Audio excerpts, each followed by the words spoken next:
किया था।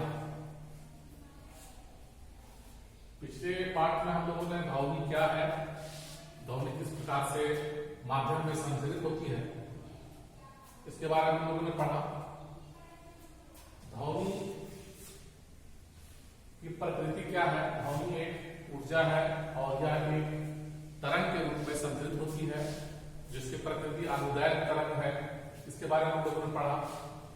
और आगे हम लोगों ने उससे संबंधित कुछ क्वेश्चन वगैरह को भी देखा। आगे हम लोग देखते हैं उसी टॉपिक को आगे बढ़ाते हुए कि ध्वनि संचरण के लिए, जैसा कि बताया जा चुका है पहले कि ध्वनि तरंग एक यांत्रिक तरंग है।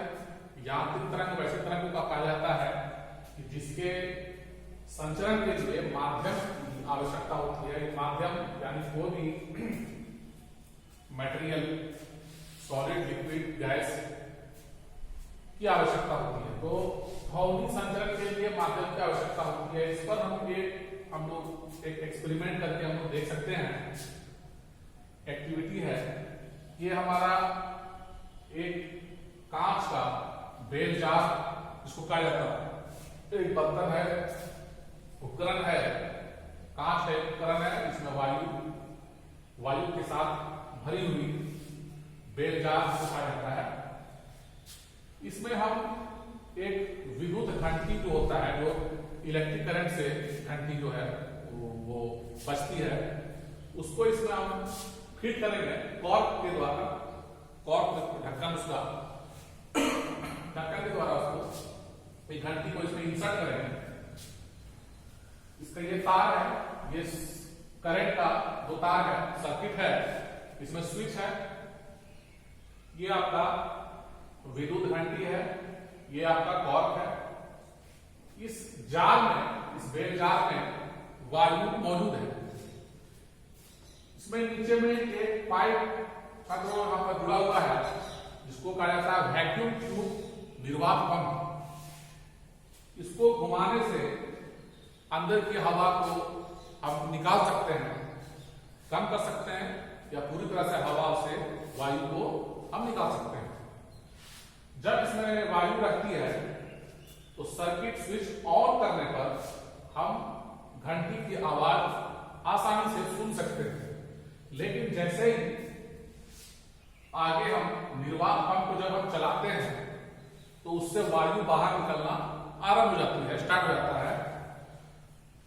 तो जैसे जैसे इस जार से वायु बाहर निकलती है, हम देखेंगे, ऑब्जर्व कर सकते हैं कि जो ध्वनि का जो तीव्रता है वो हमको धीरे धीरे उसमें कमी आता हुआ मालूम पड़ेगा, यानी कि धीमा धीमा हमको साउंड हमको सुनाई देगा। जैसे जैसे और हम वायु उसमें निकालेंगे, हमको ध्वनि और जो है वो कम जो है सुनाई देगी। जब निर्वात पंप से पूरी तरह से वायु को निकाल दिया जाता है तो हम ये ऑब्जर्व कर सकते हैं कि हमें कोई ध्वनि सुनाई नहीं देगी। तो इस एक्सपेरिमेंट से हमें स्टूडेंट्स ये हमें पता चलता है कि ध्वनि जो है वो माध्यम में ही संचरित होती है, बिना माध्यम में ध्वनि संचरण नहीं हो सकता। यही वजह है कि चंद्रमा पर जहां वायु नहीं होती है वहां ध्वनि हमें सुनाई नहीं देती। आगे छात्रों हम बढ़ते हुए देखते हैं।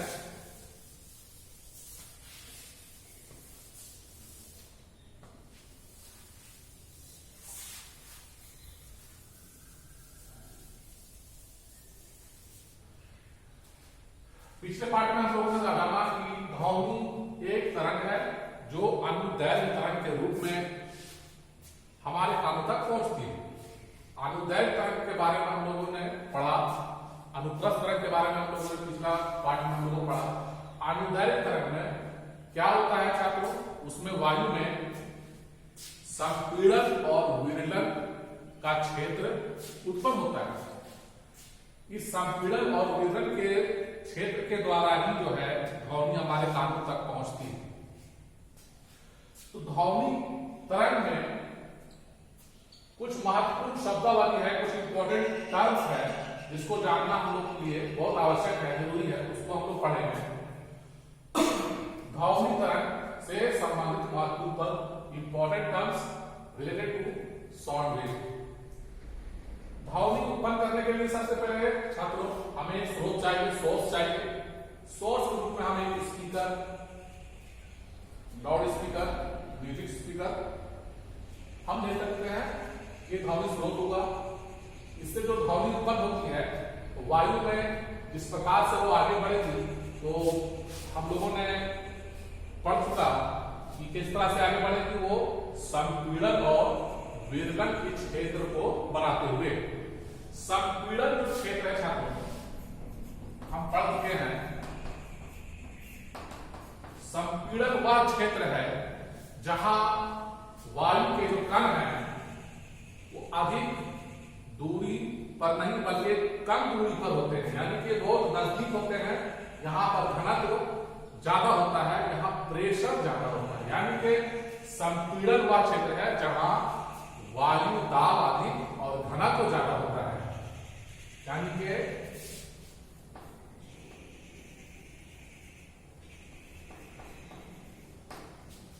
वायु कणों का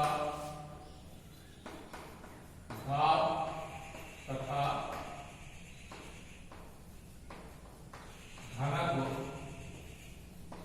अधिकतम मैक्सिमम होता है। विरलन जो क्षेत्र बनता है वहां पर निम्न दाब होता है तथा घनत्व, वहां पर निम्न दाब और निम्न घनत्व होता है। क्योंकि विरलन में वायु के जो कण हैं, जो कंपित कण हैं, वो दूर दूर होते हैं। दूर दूर होने की वजह से वहां कम पार्टिकल्स, कम कण वहां पर वाइब्रेट करते हैं, यानी कि वहां का आयतन अधिक होता है लेकिन घनत्व कम होता है। घनत्व कम होने की वजह से वहां से प्रेशर यानी कि दाब जो है वहां कम होता है। तो इस प्रकार से अनुदैर्घ्य तरंग जब हवा में वायु में संतुलित होती है तो वो कंटिन्यूअसली उच्च दाब निम्न दाब का क्षेत्र बनाते हुए आगे बढ़ता है। जब भी वायु के जो कण हैं वो जब संकुचित होते हैं तो फिर वो दोबारा फिर वापस होकर के फैलते हैं। फिर फैलने के दौरान फिर आगे इस तरह से आगे धक्का देते हुए, आगे पीछे होते हुए, दोलन करते हुए, कंपन करते हुए आगे बढ़ते हैं। जिस तरह से छात्रों हम देख सकते हैं कि कोई पेंडुलम, इसको हम किसी रस्सी से लटका करके अगर हम सच रखते हैं, इसको उठा के थोड़ा सा अगर हम दूर तक विस्थापित कर दें तो क्या होगा, यह पेंडुलम इस तरह से डोलता हुआ आपको नजर आएगा। यह स्थिति इसकी माध्य स्थिति यानी मूल स्थिति कहलाती है। जिस स्थिति पर वह पहले से विराम अवस्था में मौजूद था वह माध्य स्थिति कहलाती है, यानी कि मूल बिंदु कहलाता है।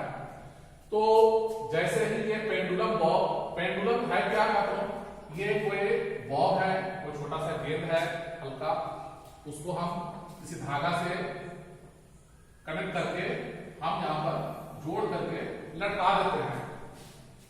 जब इसको हम कुछ ऊंचाई तक ले जाकर के छोड़ देते हैं तो यह इस तरह से दोलन करता हुआ आपको नजर आता है। इस दोलन गति में क्या होता है छात्रों, आप देख सकते हैं ये अपने मार्ग स्थिति के आगे और पीछे इस तरह से हिलता है, इस तरह से गति करता है।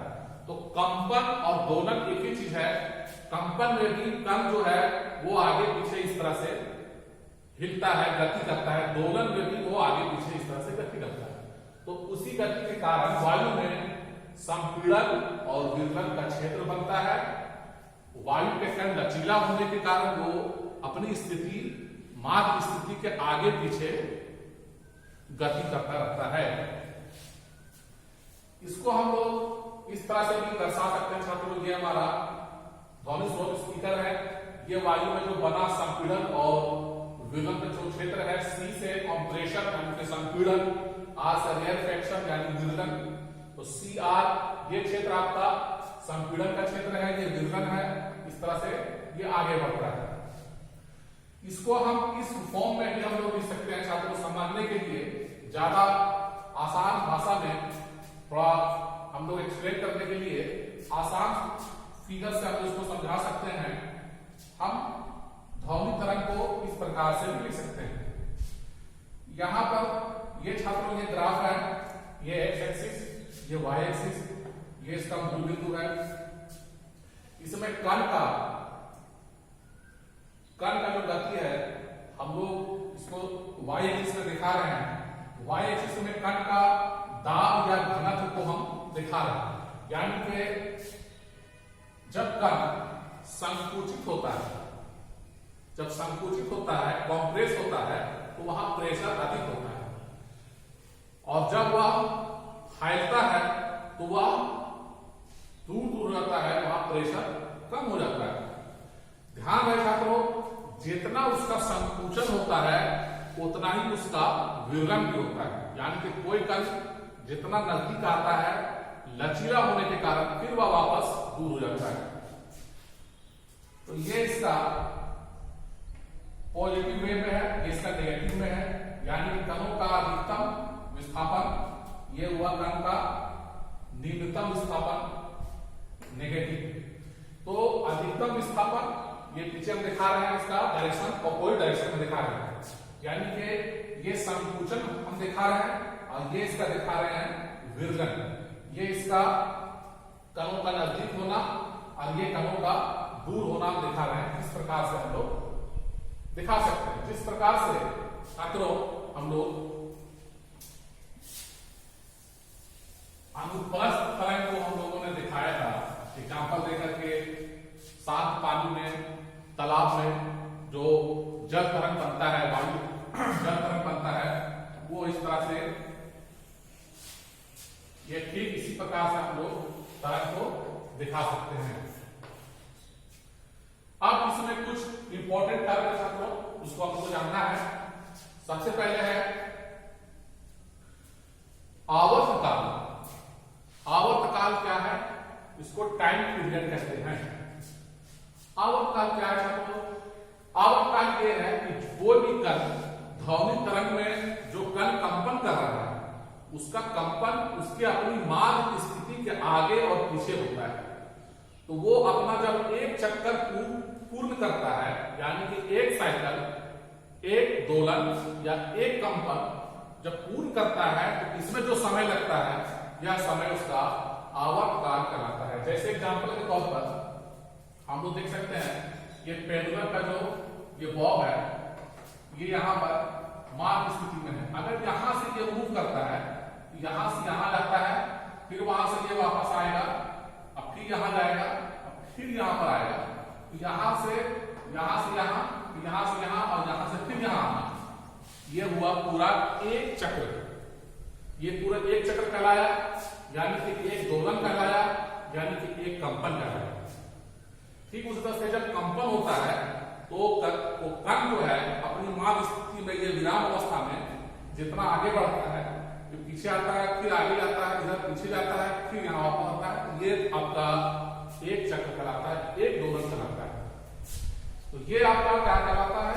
आवर्त काल। इसमें जो समय लगता है ये कहलाता है आवर्त काल। इसको हम लोग परिभाषित करेंगे। आगे है आयाम, जिसको एम्पलीट्यूड कहा जाता है। एम्पलीट्यूड क्या होता है छात्रों?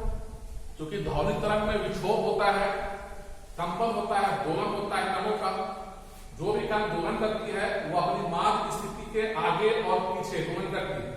तो अपनी मार्ग स्थिति से किसी भी दिशा में, चाहे आगे हो चाहे पीछे हो, अधिकतम जितना दूर तक विस्थापित होती है, अधिकतम उसका जो विस्थापन होता है, यही विस्थापन उसका आयाम कहलाता है, यानी कि एम्पलीट्यूड कहलाता है। एम्पलीट्यूड को मीटर में नापा जाता है। एग्जाम्पल के तौर पर हमारा ये जो बॉब है, ये गेंद है, इसको हम कण मान सकते हैं, माध्यम का कण। ये कण यहां से यहां जा रहा है, इसका जो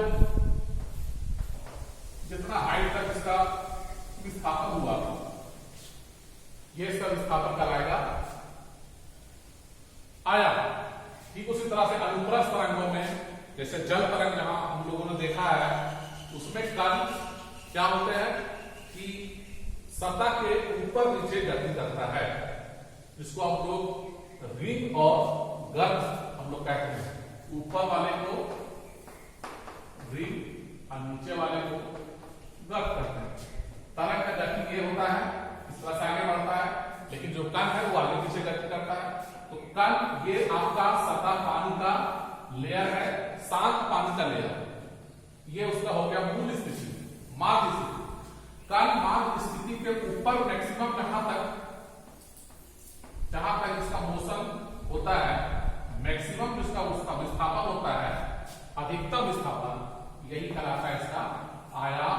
इसको ए से लिखा जाता है आयाम।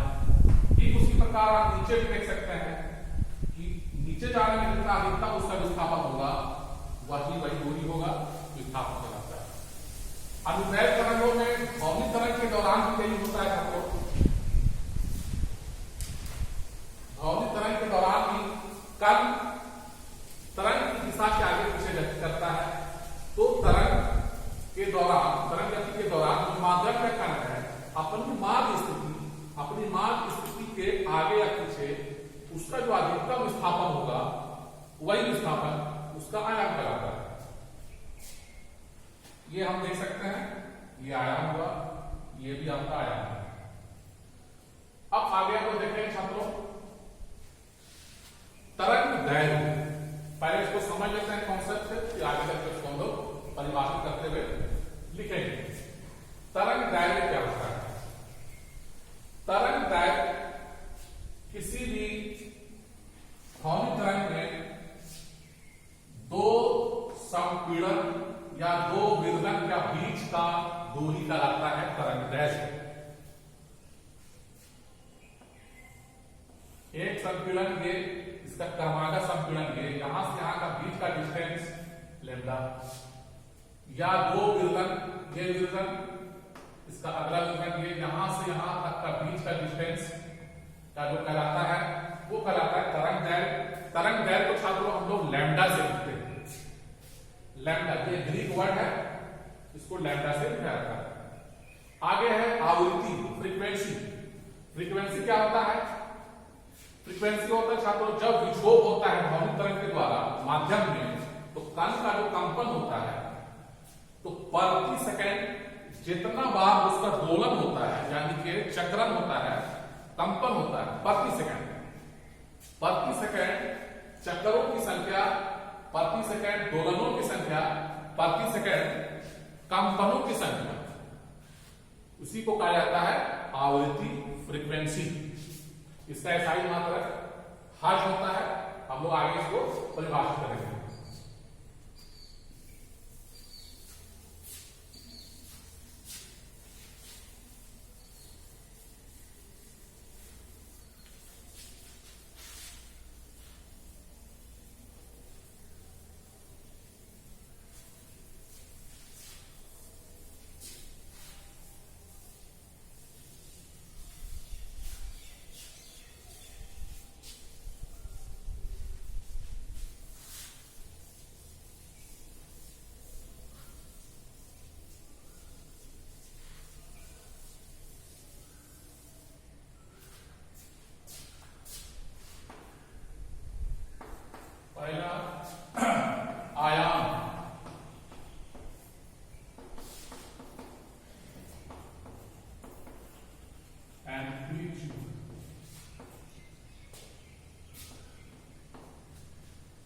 इसका परिभाषा क्या है छात्रों? भौमिक तरंग गति में माध्यम के कणों द्वारा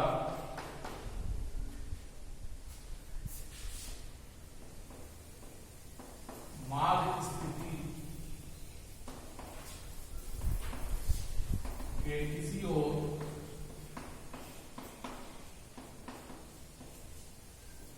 अधिकतम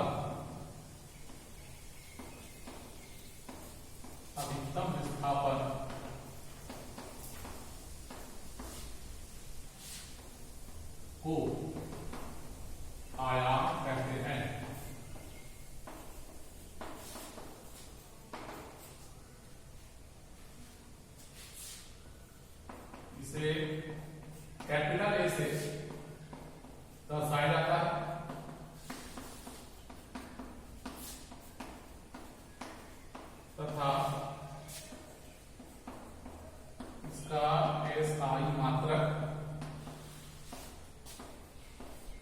मीटर होता है।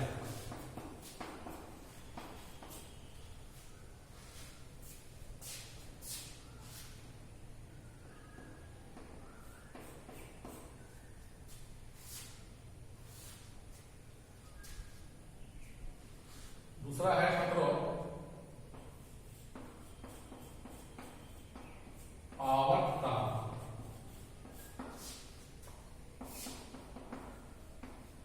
Time period.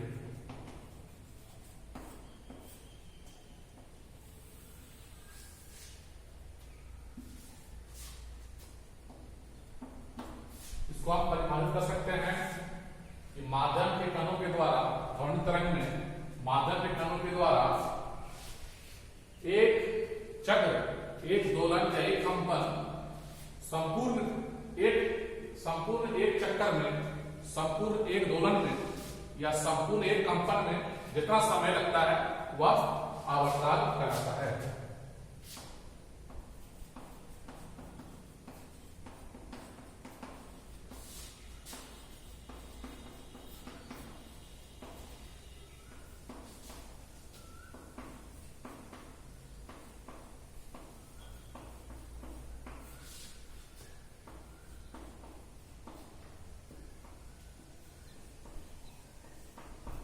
ध्वनि तरंग में कणों के संपूर्ण एक चक्र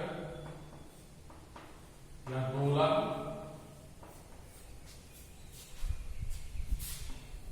या कंपन में लगे समय को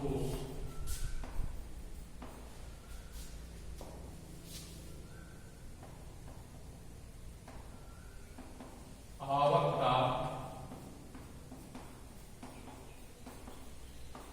कहते हैं।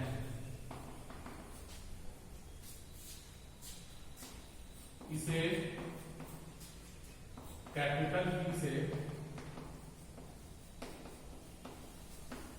दर्शाया जाता है तथा इसका SI मात्रक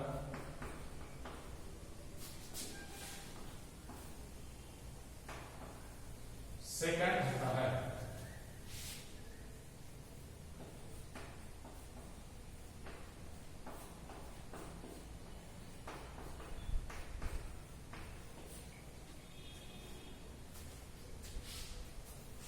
इस तरह से हम लोग आवर्तकाल को परिभाषित कर सकते हैं छात्रों। इसको आप लोग अपने कॉपी में नोट करते जाएंगे।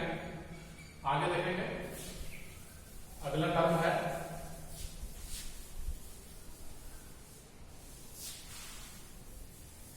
तरंग दैर्घ्य।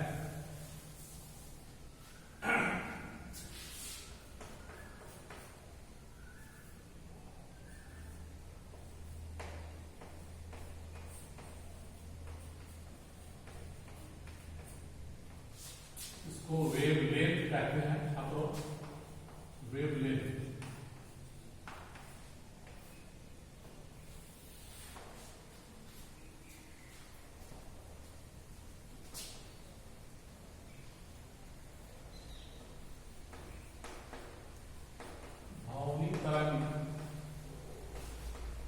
की दो क्रमागत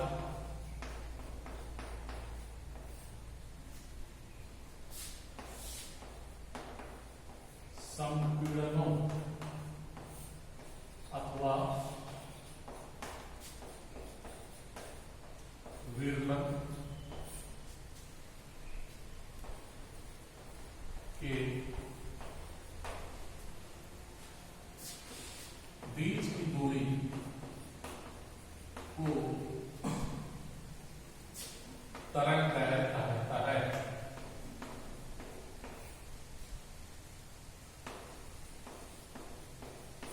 तरंग दैर्घ्य कहते हैं। इसे लैम्डा या ग्रीक वर्ड है छात्रों, इसे लैम्डा से दर्शाया जाता है।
कंपनों की संख्या या दोलनों की संख्या को आवृत्ति कहा जाता है। ध्वनि तरंग में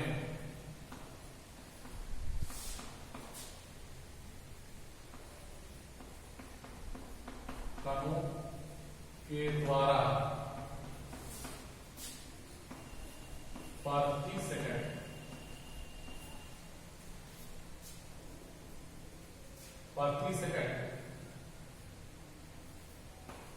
उत्पन्न कंपनों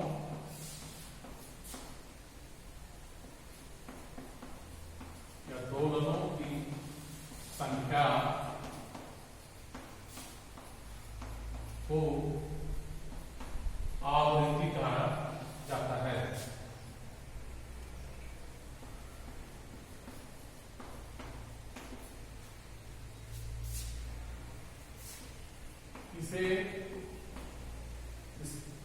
इसको सिंबॉलिक रूप से छात्रों ग्रीक वर्ड है, इसका प्रोनाउंसिएशन है न्यू, इसका उच्चारण प्रोनाउंसिएशन न्यू होता है। इसको ऐसे करके लिखा जाता है भी के टाइप से, इसे न्यू से दर्शाया जाता है तथा इसका एसआई मात्रक हज होता है। हज छात्रों या एक जर्मन भौतिक शास्त्री हुए हैं जिनका इलेक्ट्रिसिटी में साउंड में बहुत सारा योगदान है। उसी के सम्मान में आवृत्ति का एसआई मात्रक हज रखा गया है। इनके द्वारा बहुत सारे साउंड इंस्ट्रूमेंट और उसके कुछ इलेक्ट्रोमैग्नेटिक वेव्स के क्षेत्र में उनके द्वारा बहुत सारे इन्वेंशन, बहुत सारे थ्योरी दिए गए हैं। तो उन्हीं के सम्मान में एसआई मात्रक हज रखा गया है।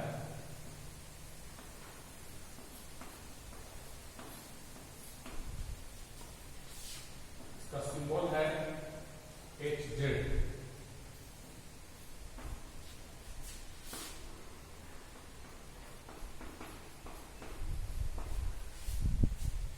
एसआई मात्रक क्या होता है? आवृत्ति, एक बार फिर से समझ लें छात्रों, आवृत्ति क्या है? फ्रीक्वेंसी प्रति second, number of cycles, number of vibration, number of period, number of cycle. यानी कि एक सेकंड में जितना बार वह कंपन करता है, एक सेकंड में जितना बार वह दोलन करता है, उसका जो संख्या है उस संख्या को आवृत्ति कहा जाता है। इसका एसआई मात्रक है छात्रों हज। साइंटिस्ट भौतिक शास्त्री हैं, उनके सम्मान में नाम रखा गया है। किसी का ध्वनि तरंग, अगर उसका किसी ध्वनि का आवृत्ति अगर सपोज मान लेते हैं कि 20 हज है, 20 हज है, इसका मतलब हुआ कि एक सेकंड में वह 20 बार कंपन करेगा। किसी साउंड वेव का फ्रीक्वेंसी अगर 200 है, 200 हज है, इसका मतलब हुआ कि एक सेकंड में वह 200 बार कंपन करेगा या दोलन करेगा। तो इस तरह से आवृत्ति बहुत इंपॉर्टेंट है छात्रों। आगे हम लोग देखेंगे कुछ इन क्वांटिटी में कुछ आपस में कुछ रिलेशन है, कुछ उसको हम लोग देखेंगे कि आवृत्ति में और आवर्त काल में, टाइम पीरियड में क्या रिलेशन है। छात्रों थोड़ा सा फिगर से इसको हम एक बार समझने का प्रयास करेंगे कि टाइम पीरियड और आवृत्ति में क्या संबंध है। टाइम पीरियड क्या पढ़ चुके आवर्त का एक चक्र पूरा करने में एक कंपन जब छात्रों पूरा होता है तो क्या होता है? पार्टिकल यहां से यहां जब ये आता है, ये हुआ आधा साइकिल, आधा चक्र, फिर यहां से यहां जब आता है ये होता है फिर आधा, यानी यहां से लेकर के यहां तक ये होता है संपूर्ण साइकिल, संपूर्ण चक्र, संपूर्ण कंपन। उसी प्रकार से अगर अनुदैर्घ्य मोशन में अगर हम देखते हैं, अनुदैर्घ्य तरंग तो ये पूरा एक चक्र कहलाता है। इस एक चक्र में जितना समय लगता है वो आवर्त काल कहलाता है, तो कैपिटल टी कहते हैं।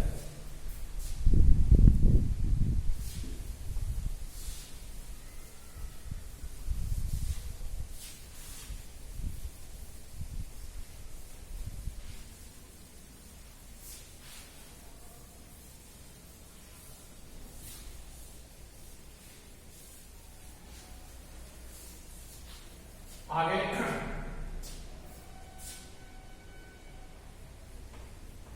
आवृत्ति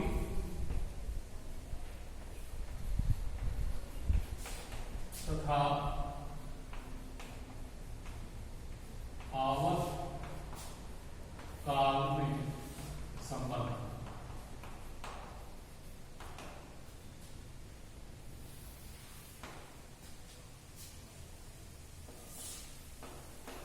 Relation between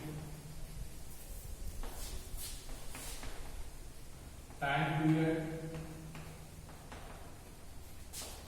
T and frequency mu। थोड़ा इसमें मैथमेटिक्स का इस्तेमाल हम करेंगे तो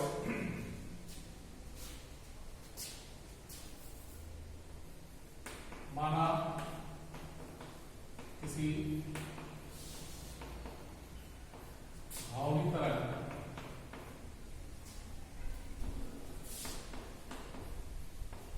की आवृत्ति म्यू तथा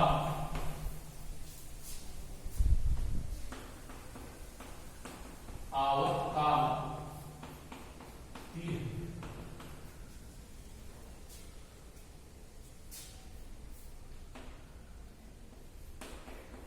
तो हम जानते हैं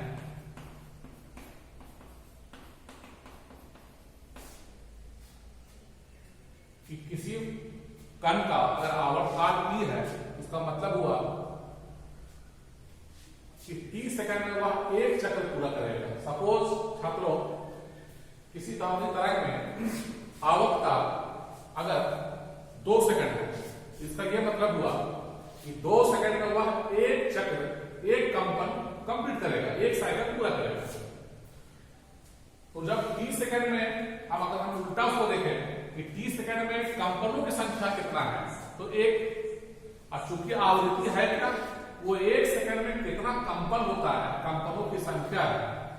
टाइम पीरियड एक सेकंड में एक कंपन में जितना समय है वो टाइम पीरियड है, और आवृत्ति है एक सेकंड में जितना कंपन होता है, जितना वाइब्रेशन होता है, उसकी संख्या। इसको हम लोग इस प्रकार से बता सकते हैं। हम जानते हैं कि आवर्त काल T सेकंड में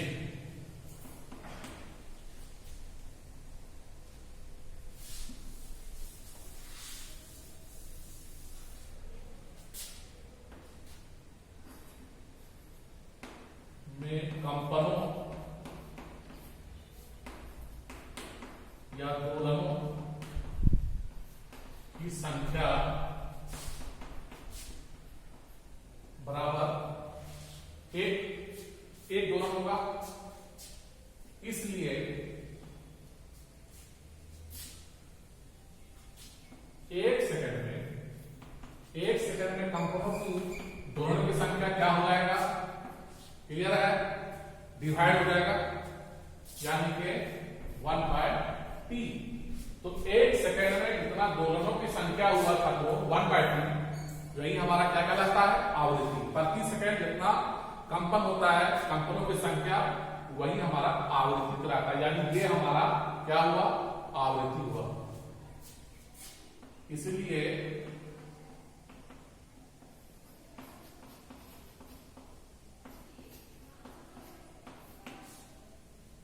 आवृत्ति न्यू बराबर प्रति सेकंड कंपनों की संख्या बराबर, यहां हमारा निकला है 1/t, मतलब म्यू इक्वल टू 1/t। यही साथों हमारा रिलेशन है फ्रीक्वेंसी और टाइम पीरियड में, आवृत्ति और आवर्तकाल में। आगे हम लोग देखेंगे छात्रों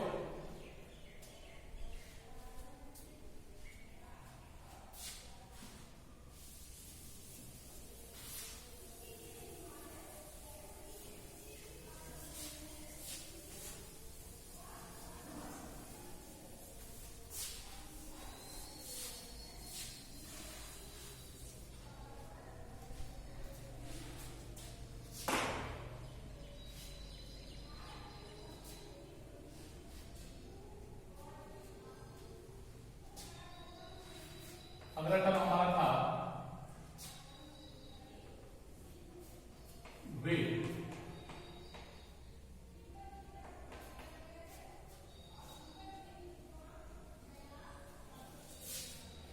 ध्वनि तरंग का वेग से हम लोग क्या करते हैं? तो चूंकि हम लोग पढ़ चुके हैं कि ध्वनि का जो तरंग उत्पन्न होता है वो आगे बढ़ती है कंपनों के माध्यम के कणों का कंपन के द्वारा। तो ध्वनि तरंग के द्वारा 1 सेकंड में जितना दूरी तय किया जाता है वही हमारा क्या कहलाता है? वेग कहलाता है।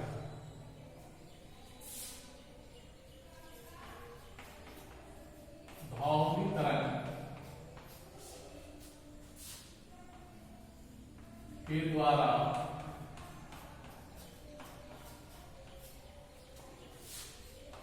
प्रति सेकंड तय की गई दूरी को तरंग का तरंग वेग या चाल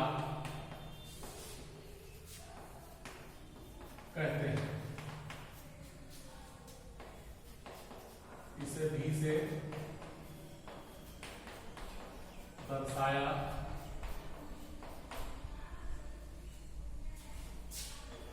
जाता है।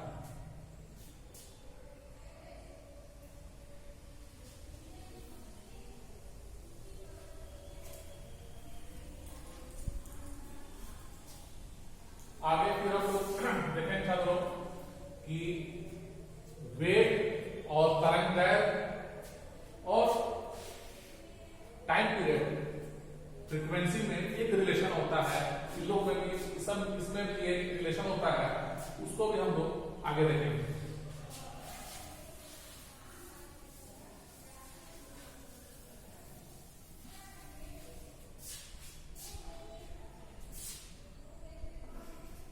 ध्वनि वेग भी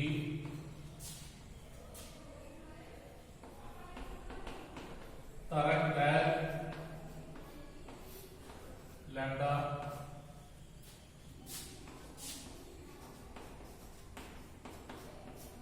आवर्तकाल T तथा आवृत्ति न्यू में संबंध।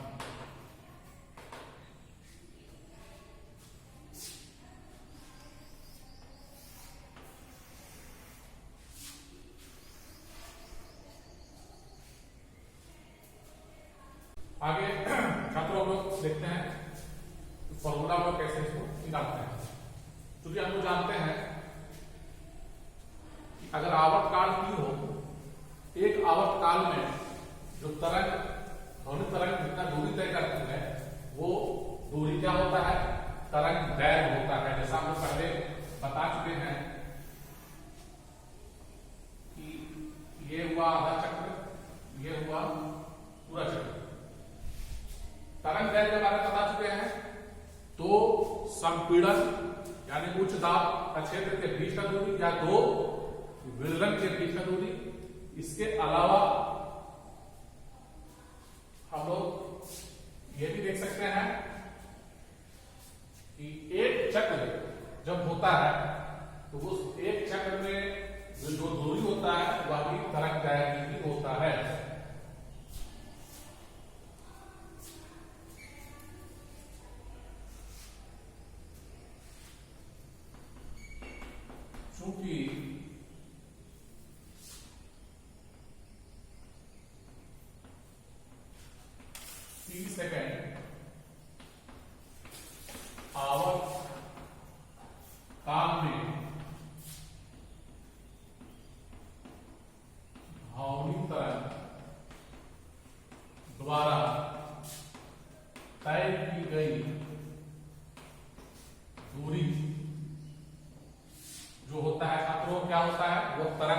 होता है, तरंग दैर्घ्य यानी कि लैम्डा।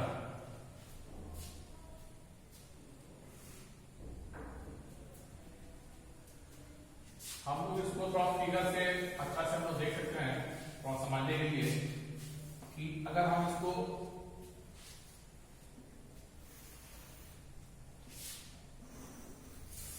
ये क्षेत्र हमारा संपीड़न का क्षेत्र है, ये विवलन का क्षेत्र है, ये संपीड़न का क्षेत्र है।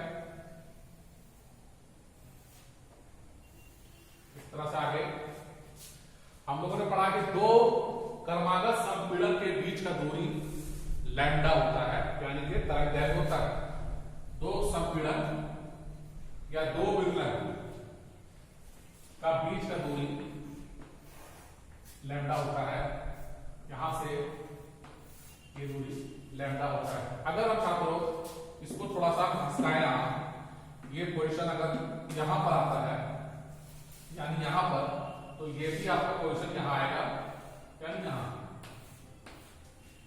यहां से लेकर के यहां तक भी हमारा तरंग दैर्घ्य होगा। यानी कि एक चक्र देखिए छात्रों, यहां से लेकर के यहां तक आधा चक्र, और फिर यहां से लेकर के यहां तक फिर आधा चक्र, ये हुआ कंप्लीट संपूर्ण चक्र, यानी कि संपूर्ण कंपन। एक कंपन में जो दूरी होता है वो तरंग दैर्घ्य ही होता है। और इस एक चक्र में जो समय को लगता है, तो समय तरंग को जो समय लगता है तरंग के द्वारा, वह आवर्त काल होता है। तो आवर्त काल 30 सेकंड में, जब आवर्त काल 30 सेकंड हो तो 30 सेकंड में तरंग कितना दूर जाएगा? चाहिए है कि तरंग दैर्घ्य जो दूरी है लैम्डा मीटर की दूरी तक ही वो आगे बढ़ेगा। इसीलिए हम लोग इसको लिखे यहाँ पर, चूंकि 30 सेकंड आवर्त काल में ध्वनिक तरंग द्वारा तय की गई दूरी जो होता है वो तरंग दैर्घ्य लैम्डा होता है। इसलिए बाय डेफिनेशन, चूंकि हमको वेग निकालना है, वेग प्रति सेकंड दूरी को हम लोग प्रति सेकंड विस्थापन जो होता है भाई चाप या उसका वेग कहलाता है। इसलिए एक सेकंड आवर्त काल में तरंग द्वारा तय की गई दूरी होगा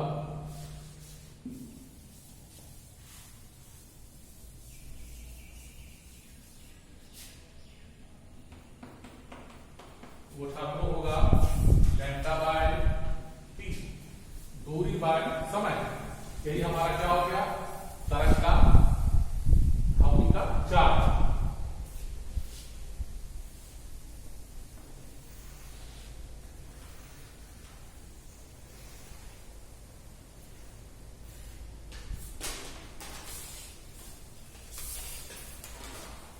यही हमारा ध्वनि का चार्ज या वेग हमारा कहलाता है। यानी कि ध्वनि चार्ज या वेग v बराबर लैम्डा बाय टी, यही हमारा यहां सूत्र फॉर्मूला ज्ञात है। इसको हम लोग पहला रिलेशन, दूसरा रिलेशन इसको हम लोग इस तरह से बदल सकते हैं हम लोग, v equal to lambda into 1/t, ऐसा हम कर सकते हैं। चूंकि 1/t हम पिछला रिलेशन में देख चुके हैं कि आवृत्ति न्यू इक्वल टू 1/t होता है, तो 1/t के स्थान पर हम फ्रीक्वेंसी न्यू पुट कर सकते हैं, यानी कि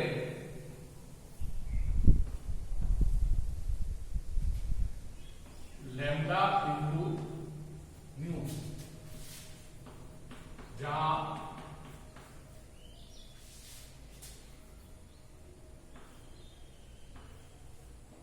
न्यू बराबर 1/t,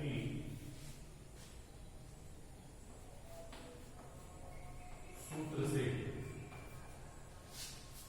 ये हम लोग वैल्यू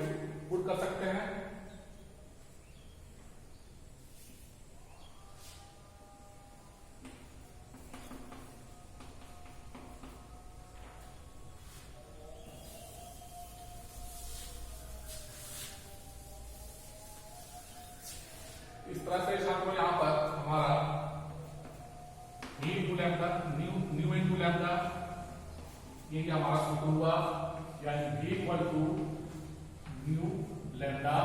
ये बहुत ही इंपॉर्टेंट सूत्र है छात्रों, ध्वनि तरंग के लिए, किसी भी तरंग के लिए ये हमारा सूत्र है, यानी ध्वनि का चाल बराबर आवृत्ति गुना तरंग दैर्घ्य। पहला सूत्र है ध्वनि का चाल बराबर तरंग दैर्घ्य भागा आवृत्ता।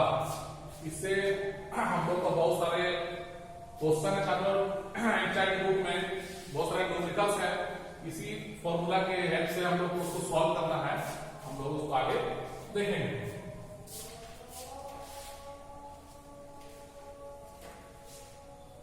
तो इस प्रकार से छात्रों हम लोगों ने आज हम लोगों ने क्या क्या सीखा।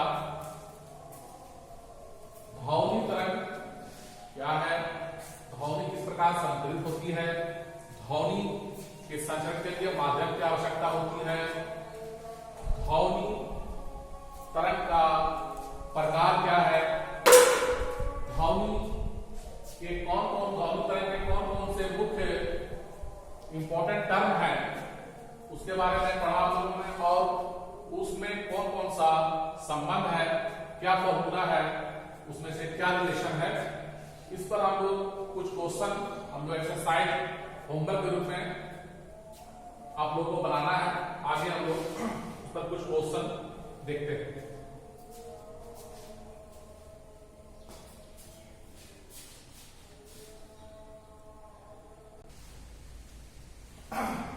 तो छात्रों आज हम लोगों ने आगे साउंड वेव में साउंड का स्पीड, उसका आवृत्ता, टाइम पीरियड, आवृत्ति, फ्रीक्वेंसी, तरंग दैर्घ्य, वेवलेंथ के बारे में समझा, और उसमें जो रिलेशन है, जो फॉर्मूला है, उसके बारे में हम लोगों ने पढ़ा। तो आज का हमारा ये पार्ट में हम लोगों ने जो भी पढ़ा उससे संबंधित आप लोगों को कुछ होमवर्क दिया जा रहा है, इसको आप लोग घर में बनाएंगे। पहला है ध्वनि तरंगों की प्रकृति अनुदैर्घ्य क्यों है, आपको लिख सकते हैं।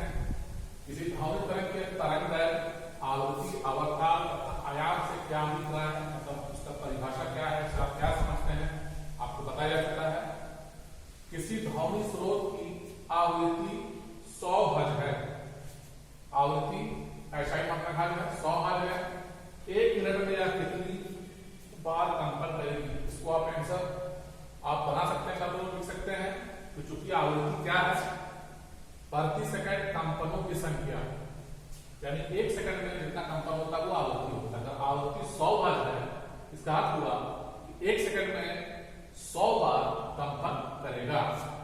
तो 1 सेकंड में 100 बार कंपन करेगा, तो हमको निकालना है 1 मिनट में यह कितना बार करेगा।